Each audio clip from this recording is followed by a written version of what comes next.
conversa com o Wilfred, que além de meu colega jornalista também é músico e está encabeçando o projeto Pesado, que além do livro que ele trouxe para nos mostrar, mas a da vez agora é o programa de rádio, que vai ter a primeira audição nesse sábado. Nesse sábado agora, 4 de julho, a partir das 18 horas. E como é que se configura o programa? São quantos capítulos? O programa de rádio, na verdade, ele é apresentado por mim, o Wilfred Gadelha, e por Adeluna, que também é jornalista e músico. E, né, o programa, na verdade, a gente quer colocar debaixo desse guarda-chuva todo do nome Pesado, todas as facetas da música pesada de Pernambuco, de todas as amplitudes. Do rock, passando pelo punk, pelo metal, obviamente, e pela cena psicodélica, que tem muita coisa pesada, muita coisa boa, pelo rock progressivo. Assim, a ideia da gente, desse programa, na verdade, é criar pontes entre esses estilos. Então, o programa ele tem música, tem informação, tem entrevista, né? A gente esse programa inicial, vai estrear agora sábado, 4 de julho, é sobre o Woody Grude, é sobre a cena psicodélica de Pernambuco. Quem viveu a cena na época, nos anos 70, sabe que aquilo era pesado pra caramba. Então a gente tem entrevistas com Marco Polo, a gente tem entrevistas com o Zé da Flauta, com Flaviola, né, que foram feitas inclusive durante o Abril pro Rock. E a gente também fala sobre, infelizmente, sobre a morte de Ivinho, né, que é um puta guitarrista, assim, o ícone da cena psicodélica de Pernambuco nessa época. Então a ideia do programa basicamente é esse. Assim, e essa audição que a gente está convidando as pessoas, ela vai acontecer lá no Iraque, a gente vai ouvir o programa ao vivo. E depois, para quem tiver um pouquinho mais de paciência, eu vou colocar uns sons depois lá, vou virar, né? Virei DJ também agora. Essas entrevistas do primeiro programa foram realizadas todas no Abril pro Rock. Vocês estiveram nos 3 dias de lá. Nós tivemos nos 3 dias e a gente fez muito, mas a gente tem muito material coletado no Abril pro Rock. Então a gente pergunta basicamente para as pessoas o que é que, por exemplo, uma banda como Ave Sangria, que dos anos 70, se não me engano, acho que 74, que é o disco deles, suscita tanto interesse, tantos anos depois, 41 anos depois. E as pessoas falam sobre isso, né? Inclusive o Juvenil Silva também fala no programa. E ele explica que o Juvenil é um cara de agora, né? Assim, é um cara que nem é da cena pesada. Mas é justamente isso, assim, a gente quer, tanto eu como a Dê, a gente tem a compreensão de que a gente pode ampliar esse horizonte. Justamente porque um dos nossos objetivos é fazer com que a música pesada não vire um gueto. Que ele deixe de ser gueto, seja melhor compreendida. Sobre gueto e sobre mídia também. Tem um capítulo que tu dedica a isso no livro. Uhum. E agora vocês têm um programa só para o metal. Mas tu, que também é jornalista e está acompanhando os cadernos culturais e também a cena, como é que tu vê a presença do metal no jornal, na mídia, de uma forma geral? A gente até aborda isso no livro. Assim, normalmente, digamos, a presença do metal, vou ser mais, digamos, direto com relação aqui a Pernambuco.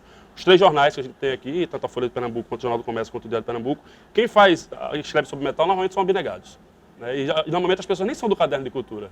Isso aconteceu aqui no Jornal do Comércio, por exemplo, comigo, com o próprio... É o que o Marcelo fala, está sentindo falta de Wilfred, de Mercedes. Quando o Novelino, nosso amigo Novelino que estava no Rio de Janeiro. Isso aconteceu comigo também no Diário na época, Yuri Moreira, tantas outras pessoas que escrevem. Hoje a gente tem, por exemplo, especializados mesmo aqui, a gente tem Manuel Leite, lá no Diário, e a gente tem também Jamile Coelho, que não é do Caderno de Cultura de lá, da Economia, Folha. Né? Ela é de economia, colunista de economia, mas ela escreve sobre metal também. Então, assim, o que acontece muitas vezes é que o cara que conhece um pouquinho de metal na redação, ele naturalmente ele ocupa esse espaço, né? Mas eu acho legal que os cadernos de cultura, eles formem pessoas que escrevam sobre heavy metal, sem necessariamente as pessoas serem headbangers. Eu acho que isso é interessante, você ter feito isso. Eu acho que quando a gente digamos, se você não domina um assunto, você vai ouvir quem domina. Né? Quem conhece as coisas, eu acho que isso modéstia à parte, quando assim, se você faz uma matéria que tem eu falando, ou sei lá, o próprio AD, ou alguma outra pessoa falando, uma pessoa que tem digamos, um conhecimento um pouco mais profundo sobre heavy metal, você agrega valor à matéria. Né? Eu acho que é interessante. Nos outros veículos de comunicação, eu acho mais complicado. Assim, a gente não, tem programa de metal aqui que rola, o Asgard Rock rola, tem outro programa também, se não me engano, na Rádio Amparo, mas assim, são iniciativas muito isoladas, né? A gente está tentando justamente quebrar esse paradigma e quem sabe chegar à TV, chegar à internet, a gente não sabe. A estrada é longa e a gente quer trilhar. Eu queria falar sobre esse encontro que eu tive com vocês lá no Abril. E é sempre isso, eu vou aproveitar que tá o Wilfred Tadeu, vou trocar ideia, vou trocar figurinha. Mas o que eu percebi vai além disso, diz respeito à relação de vocês, especialmente tu, com a cena. com o pessoal de Jalimbá de outros carnavais ou de outros metais, assim. E Carmetal, tem um festival chamado Carmetal. Como é que se forma, assim, essa relação? E o que é que isso ajuda, inclusive, nessa pesquisa, nesse trabalho? Ajuda no seguinte, eu entrei na pesquisa, que seja feita justiça, eu não comecei essa pesquisa. Eu sempre escrevi sobre heavy metal em jornais, fanzines, tal.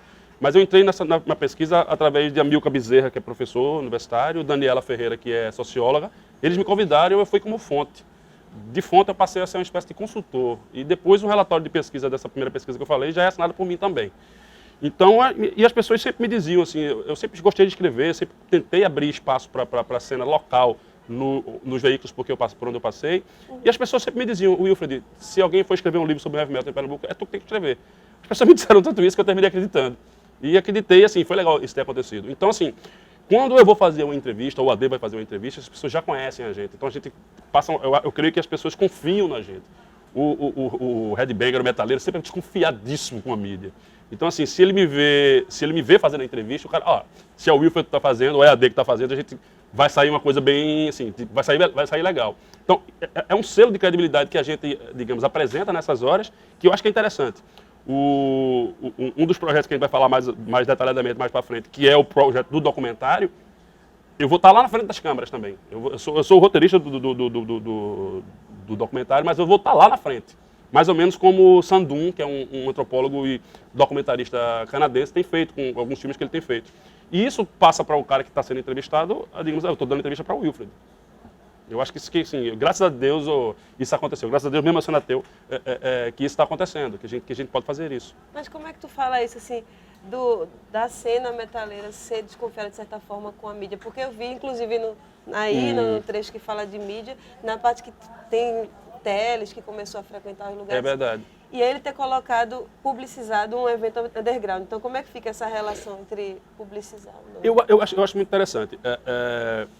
Em que pese a crise que os veículos de comunicação, que a imprensa tem passado no mundo todo, não é uma exclusividade daqui de Pernambuco, apesar de você ter muita coisa na internet, dos blogs, etc., o jornal, a TV e o rádio, eles meio que dão um carimbo de autentização. Saiu no jornal, saiu na TV, saiu no rádio. Isso para quem está trabalhando na cena, é um reconhecimento. Então, quando a grande mídia reconhece, digamos, publica como o Zé Teles fez nos idos de 1980, Lá Vai Bolinha, quando ele fazia isso, por mais que você seja refratário, digamos, o velho discurso de abaixa a rede bobo, esse tipo de coisa, mas você aparece na TV. Então a TV está meio que reconhecendo a tua importância.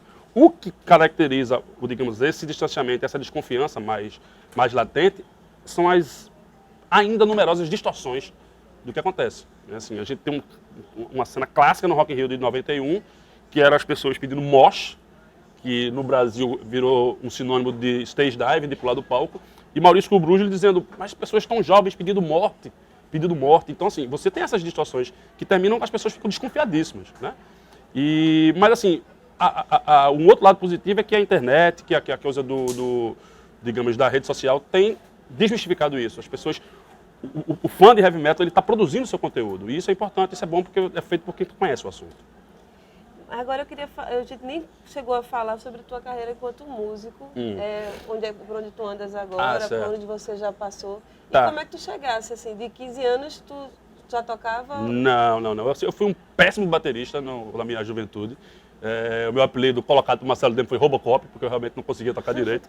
E eu toquei 2 bandas de bateria nessa época. Uma chamava Dark Fate, que é a banda que eu fundei com meu irmão mais novo, Márcio, e com Túlio Falcão, que depois tocou comigo no Crua.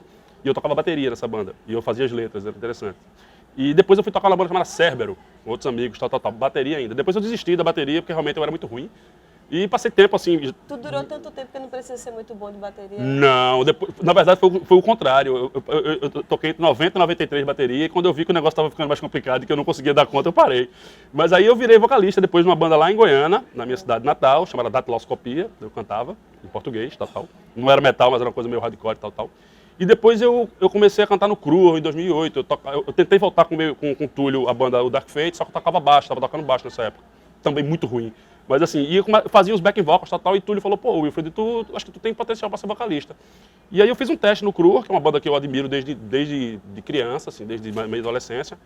E os caras gostaram e eu virei vocalista do Crua. Aí depois eu passei 1 ano e meio no Câmbio Negro, como vocalista também, que é outra lenda da música pesada de Pernambuco. E no ano passado eu saí das duas bandas. Assim, quis investir em projetos mais autorais meus, tal, algumas diferenças do ponto de vista de como encarar as bandas, nada pessoal, eu continuo amigo dos caras. Nessas que tu tocaste? Eu toquei, grande parte delas thrash metal, fresh, só o Caminho Negro que é hardcore. Mas assim, então eu montei a minha própria banda, que chama-se Will to Kill. A gente vai estrear dia 11 de julho, agora, no Burburinho. Quem quiser aparecer, apareça, com Odium, Realidade Encoberta, Inner Demons Rise e Blessed Agony. E vai ser a nossa estreia. A gente continua tocando thrash, sou eu no vocal, Gustavo Basílio na guitarra, Daniel Araújo Melo na bateria e Ed Tiva no baixo. A gente faz um som thrash metal, mas assim, com mais variação. A gente também está dando umas pinceladas de outros estilos, uma coisa mais stoner, tal. Massa. Essa audição do programa no sábado vai ser de que horas, repetindo? Vai ser simultâneo ao programa, 18 horas. O programa vai ser ao vivo. E ele vai ser veiculado sempre às 18 horas? Sempre às 18 horas. Do sábado, todos os sábados. Até... Ad infinitum. Então, eu agradeço aqui a todos. Obrigada ao Wilfred também. Valeu, pessoal que está aqui filmando, Arnaldo. Valeu, galera. E tu também, que eu não sei o nome. Ashley, valeu. Ashley to Ashley, Dust to Dust. Valeu, Ashley. Pronto.